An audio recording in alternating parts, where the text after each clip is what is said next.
दिसतीया भारी नेसुनी साडी, काळजाचं पाणी पाणी करतीया पोरही. आता क्यूट वाली गावरान बोली, खट्याळ थोडी माझ्या काळजाची चोरही. थोडं माझ्या पिरमत पड तू ग बाई, खुळ्यागत झाला मन तुझ्याच पायी.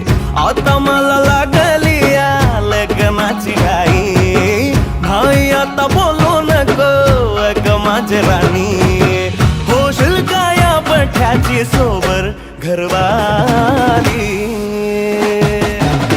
मराठमोळी थोडीशी साधी भोळी, स्वागतीचा भारी बायको पाहिजे नखरेवाली. मराठमोळी